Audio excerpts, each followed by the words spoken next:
Salve pessoal, tudo bem? Davi Vega com vocês novamente.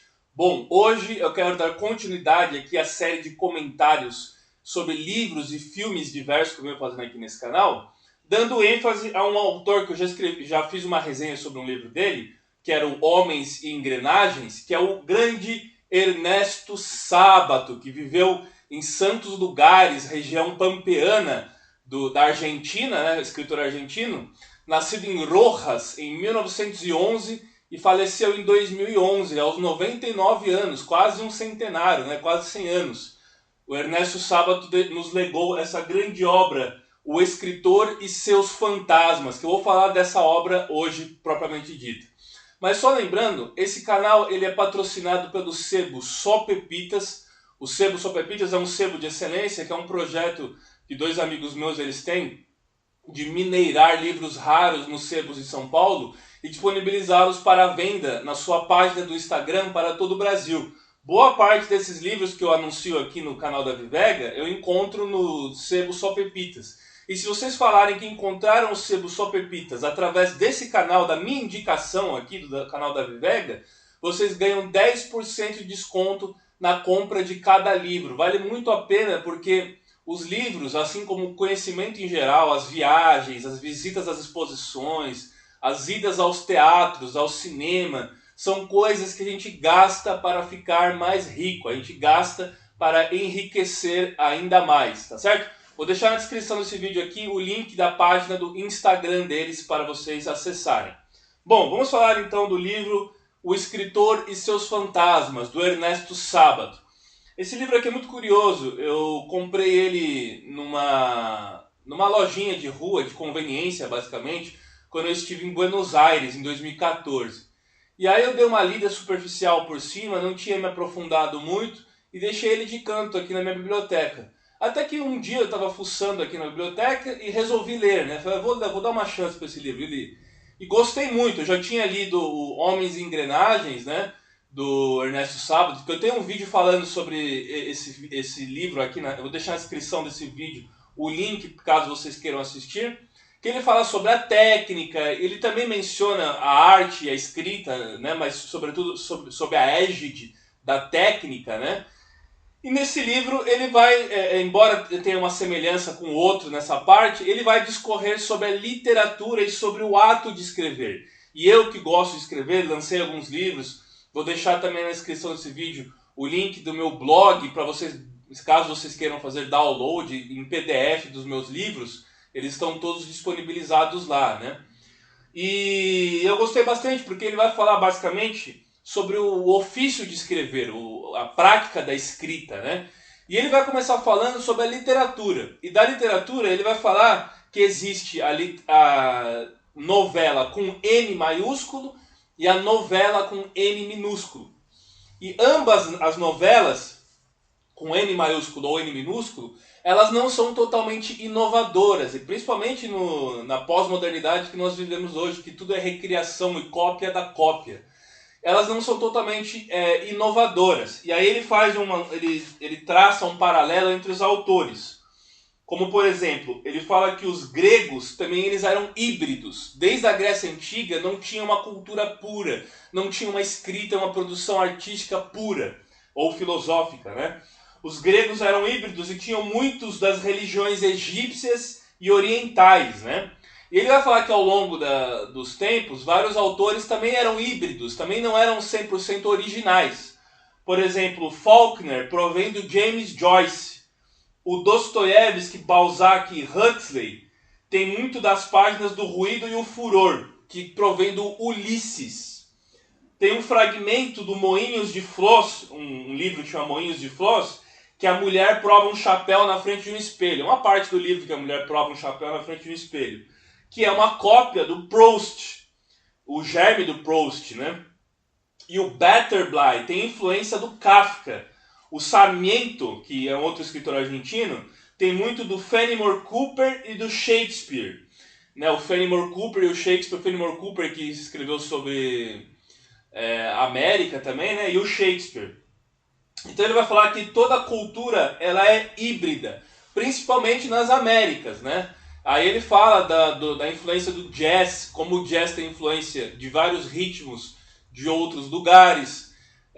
Também vai falar da influência africana na Argentina, que embora seja um país que erradicou sua população negra, é um país que tem uma presença muito forte ainda de elementos africanos, como no próprio tango. O tango vem de tangô, né, que é uma palavra africana.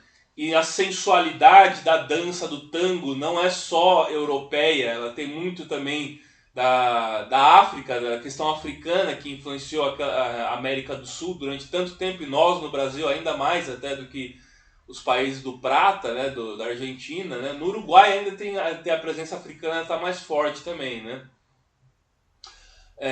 Tem o candombe no Uruguai, né? O candombe no Uruguai, que é parecido com a palavra candomblé, né? Candombe, que vem dos africanos também no Uruguai, né?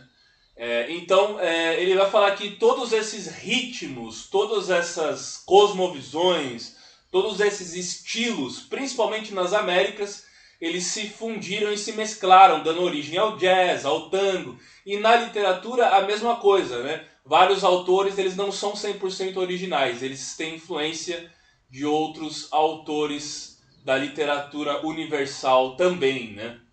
Bom, nesse livro ele vai falar também das novelas sociais, que está ligado ao psicologismo. Ele vai falar do Tolstói, né? Aquele escritor russo, né? Que fez o Guerra e Paz, grande livro, sua magnum opus, né? Ele vai falar do psicologismo, mas nenhum autor está totalmente isolado, né? Ele vai falar que o psicólogo está reduzido ao indivíduo, o psicologismo muitas vezes está ligado ao indivíduo, mas o indivíduo ele não é atomizado, o indivíduo ele faz parte de uma coletividade.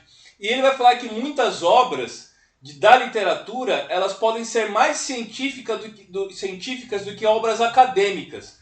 Ele vai falar, por exemplo, que no Crime e Castigo do Dostoiévski, ali na história, ali nas metáforas, está embutido muito mais do racionalismo do que numa obra do Descartes, por exemplo, ou do Leibniz, uma obra de um filósofo racionalista. Nas obras da literatura você encontra muito mais uma explanação, muito mais uma profundidade nos temas da filosofia do que nos próprios livros de ensaios filosóficos ou acadêmicos, né? Ele fala também dos eslavófilos, que eram os escritores eslavos, né? E que registravam a sua cultura eslava, como eles eram parecidos com os ibéricos, né? Ele sendo argentino, fazendo parte do mundo ibérico, ele vai falar que é muito parecido o mundo eslavófilo com o mundo ibérico. É um mundo que não é nem primeiro mundo, não é nem centro do capitalismo. Os seus países, boa parte deles são países periféricos, mas que tem um protagonismo e uma característica muito semelhante. Pelo fato de serem semifeudais. A Rússia foi semifeudal até o início do século XX, com a criação da União Soviética. Aí teve os planos quinquenais do Stalin, de industrialização da União Soviética e tudo mais. Mas a Rússia até então, até o início do século XX, era um país que usava o arado de madeira, por exemplo, né? Assim como a própria Espanha e os países da América Hispânica. Eram países ainda muito periféricos e tinham características semifeudais. Não tinha acontecido uma revolução burguesa e um racionalismo, uma racionalização, uma impessoalidade. E eram sociedades do compadrio, né? Sociedades do compadrio, dos agregados. E isso fez com que tanto os escritores eslavófilos quanto os escritores hispanistas, os hispanos, né, tivessem uma semelhança muito parecida. O mundo ibérico fosse muito parecido com o mundo eslavo, né? Bom, então essa simbiose entre o mundo ibérico e o mundo eslavo vai ser muito diferente do mundo anglo-saxão, né? E ele vai falar que no mundo anglo-saxão ele propiciou mais o individualismo. E isso está ligado na literatura também. As literaturas são mais individualistas. E esse individualismo, seja nos países anglo-saxônicos ou até mesmo em outros lugares, ele vai ser contra-revolucionário por natureza. Então muitas das ideias contra-revolucionárias, e até mesmo o que aconteceu no 18 Brumário, do Luiz Bonaparte, do próprio Marx, que identificou esse movimento contra-revolucionário, ele vem de uma insurgência, ele vem de uma insurreição, que a princípio é para ser revolucionária, mas que acaba sendo cooptada pelas forças reacionárias, fazendo então uma contra-revolução. E na literatura é a mesma coisa, essas obras muito individualistas, elas são contra-revolucionárias por natureza, né? Bom, ele vai discorrer sobre diversos temas, né? E ele vai falar, por exemplo, do Fourier. O Fourier, que é um escritor anarquista e libertário por natureza, né? E essas linguagens quando você escreve por metáforas, quando você faz analogias, quando você tem uma obra muito elaborada da literatura pura, como do Cervantes, como do Shakespeare, por exemplo, é muitas vezes considerada uma literatura burguesa. E os movimentos de massa, a cultura massificada, ela vai ser contra essa erudição do texto mais elaborado, do texto mais profundo, porque não é de fácil compreensão para as massas. E aí ele fala, por exemplo, do Ortega y Gasset, que falou sobre a desumanização da arte, e eu tenho um vídeo falando da desumanização da arte do Ortega y Gasset, vou deixar na descrição desse vídeo o link, caso vocês queiram assistir, e também da sociedade do homem massa, do homem massificado. E isso prejudica muitas vezes a própria arte e a cultura. Não que a arte e a cultura deva ser apenas a alta cultura. Eu não estou aqui para discutir o que é erudito e o que é popular. Não é essa a minha intenção. Mas muitas vezes o texto mais elaborado, o texto metafórico, o texto com figuras de linguagem, enriquecido pelas figuras de linguagem, ele acaba saindo perdendo em detrimento dessa cultura massificada que produz a arte popular, a arte das bases da pirâmide social, né? Bom, e ele fala que o criador, a literatura, ela é inconsciência e consciência. Ela é ciência e poesia ao mesmo tempo. Então a literatura, dá para você fazer ciência com literatura, ao contrário do que muitos acadêmicos falam que não, mas dá para se fazer uma ciência através da literatura também, essa é a minha opinião, e a filosofia principalmente também. E ela traz uma consciência, e é o despertar do homem, né? Ele fala que o John Donne falava que a literatura é o despertar do homem, e eu lembro daquele grande poema dele antes de começar o livro, que está no prefácio do livro, Por Quem os Sinos Dobram, né? Não pergunte por quem os sinos dobram, eles dobram por ti, né? Nenhum homem é uma ilha, todo homem é uma fração do continente. Cada vez que morre um homem é como se você tirasse um pedaço de terra do continente. Muito bonito. Eu tenho um vídeo falando sobre por que os sinos dobram também aqui no meu canal, né? Se vocês quiserem assistir, dá para assistir também, né? Bom, e aí ele fala uma coisa que é muito interessante também.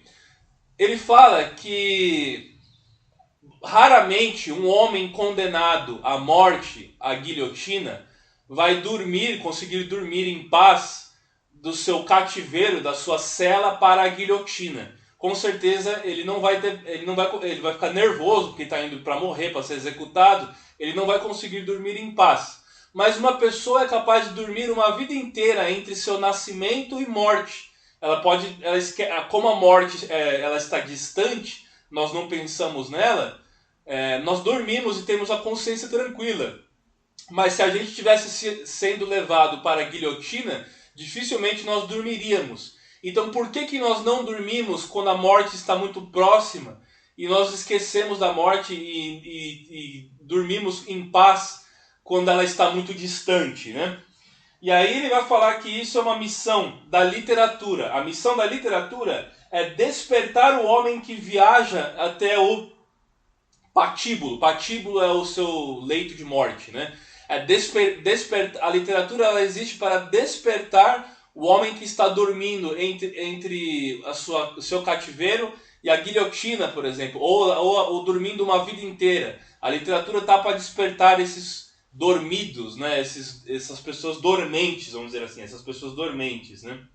E desde o Sócrates, o conhecimento só pode ser adquirido por meio da razão. É a razão que traz o conhecimento. Também tem a sensação, a questão sensorial. Mas quando a gente capta o conhecimento ou a realidade através do sensorial, nós racionalizamos depois com um processo no nosso cérebro interno, uma racionalização. Então, através do sensorial vem a informação, mas a gente racionaliza essa informação também, né? E aí ele fala do existencialismo do Kierkegaard, Søren Kierkegaard também, que é escritor que escreveu muito sobre o existencialismo, que foi até precursor ao Sartre, né? E ele vai falar que quando a razão e a paixão são invocadas, as conclusões da paixão são únicas, dignas de fé. Então, quando tem a razão e paixão, a fé fica do lado da paixão, fica do lado do sentimentalismo, né? Muitas vezes, né? E isso é muito bom para o Criador também. Não só a razão está do lado do Criador, mas quando você tem essa questão mais de fé e mais, quando você trabalha mais com o coração, os grandes textos são produzidos para a humanidade, né? Bom, ele cita uma frase do Hölderlin que fala que o homem é um deus quando sonha, mas é um mendigo quando pensa, né? Porque quando sonha é muito mais grandioso do que quando ele pensa, né? E o sonho está ligado à produção literária também, né? O pensamento também, mas o sonho está ligado à divagação, né? A divagação, a contemplação, as coisas que estão no mundo do abstrato, quando nós exercemos a nossa subjetividade, todas essas estão ligadas ao mundo abstrato, e esse mundo abstrato faz com que a gente faça a produção literária, né? Então devemos ser mais deuses do que mendigos, né? Devemos sonhar mais alto e pensar mais além do que apenas pensar quando estamos despertos, né? Quando estamos acordados, né? Bom, ele vai falar que no Balzac tem muita ciência também, ele vai falar das obras do Balzac e as suas impressões. Aí eu lembro daquela Comédia Humana, naquela obra Comédia Humana dele, né? Que ele faz, capta grandes coisas do cotidiano francês daquela época, da Europa, não só da Europa, mas isso vale para todas as sociedades, principalmente as ocidentais, né? E aí todas essas questões elas vêm muito à tona e se dá para fazer um grande trabalho de psicologismo ou ciência em cima disso, né? Eu deixei separado uma parte aqui para ler para vocês, porque tem uma parte do livro que ele fala que é a crise da arte ou a arte da crise, né? A crise da arte, que a arte está em crise, ou a arte que vai retratar a crise, né? Então é muito interessante a gente pensar sobre isso, se a arte que está em crise ou se a arte que retrata a crise. E aí ele fala, acaso o povo, tal como existia nas primitivas comunidades, tinha um sentido profundo e verdadeiro do amor e da morte, da piedade e do heroísmo. Esse sentimento profundo e verdadeiro que se manifestava na mitologia, em seus contos folclóricos e lendas, na alferria e nas danças rituais. Quando o povo estava, então, entranhadamente unido com os feitos essenciais da existência, o nascimento e a morte, a saída e posta do sol, o nascer e o pôr do sol, as colheitas e o começo da adolescência, o sexo e o sonho, eles estavam não dormidos. Mas agora, que realmente temos no povo? E, sobretudo, o que pode tomárselo, né? O que pode tomar como pedra de toque de uma arte genuína quando está falsificando e coisificando e corrompendo pelo pior da literatura em uma arte bárbara. Então o povo está sendo coisificado. O capitalismo, ele fala muito isso naquele livro do Homens e Engrenagens, que eu tenho no vídeo aqui no canal, que o ser humano está sendo coisificado. E em detrimento disso, a arte também acaba sendo coisificada. O que significa ser coisificado? Transformar em coisa, em mercadoria, em algo palpável e de valor material, né? Então essa questão mais metafísica, vamos dizer assim, do homem, não no sentido da metafísica filosófica, mas de ser algo mais ligado à racionalidade, está sendo reduzida apenas à questão coisificada, a questão materialista do ser humano, né? Bom, então ele vai falar também que o marxismo faz parte dessa coisificação, dessa materialização, dessa questão mais material do homem, né? Então, tanto a saída pelo socialismo, né, que não é o do mesmo do Saint-Simon, por exemplo, do Fourier, também é uma saída tecnicista para essa questão, né? E aí ele vai falar do Hippolyte Taine, o Hippolyte Taine, que também está ligado ao positivismo, e essas obras são muito parecidas, tanto do positivismo cientificista, quanto também do socialismo materialista, né? E ele fala, logo no final do livro, afinal, qual é o surgimento da novela, né? Quando que se surge a novela? Eu comecei falando nesse vídeo da novela com N maiúsculo e com N minúsculo. Ele vai falar que é no fim do medievo, no fim do período medieval, com o tragicômico. Existia o tragicômico. E você vai ter, por exemplo, no mundo ibérico, na Espanha principalmente, as obras picarescas, né? Dos pícaros, que faziam sátiras. E o próprio Dom Quixote, do Miguel de Cervantes, que é uma sátira de cavalaria, que vai marcar o início da Idade Moderna, o início da novela moderna. A forma com que nós escrevemos hoje nas novelas, no mundo moderno, né? Hoje nós estamos no mundo contemporâneo, mas essa forma de escrita das novelas, ela foi precursora pelo Miguel de Cervantes, com o Dom Quixote, né? E eram novelas de sátira, que era do fim do medievo, fim do período medieval, que deu origem a esse estilo, né, que está presente até hoje, da escrita descritiva, não só poética também, mas poética ela é poética no sentido de ser literária, mas não é necessariamente os grandes épicos como Camões, como o Ilíada e Odisseia, a Eneida, né, esses grandes livros de epopeias épicas, né, do texto épico, né. Bom, eu recomendo, tem muitas questões que ele fala no livro, não dá para eu falar de todas, mas tudo isso está envolvido, ele faz uma análise da literatura, ele faz uma análise do processo literário ao longo dos tempos, e também é uma forma de auxiliar o escritor que está se aventurando a escrever nesse mundo, nesse terreno inóspito, né, que é um terreno inóspito, mas um terreno desconhecido principalmente, né, e todas essas questões auxiliam muito o escritor, seja ele de primeira viagem ou seja os mais experientes, tá certo? Então eu peço encarecidamente, curta, se inscreva, compartilhe para aquela amiga ou amigo que também gosta do tema e que sobretudo gosta de escrever também, né? Então é isso aí, gente. Muito obrigado. Grande abraço.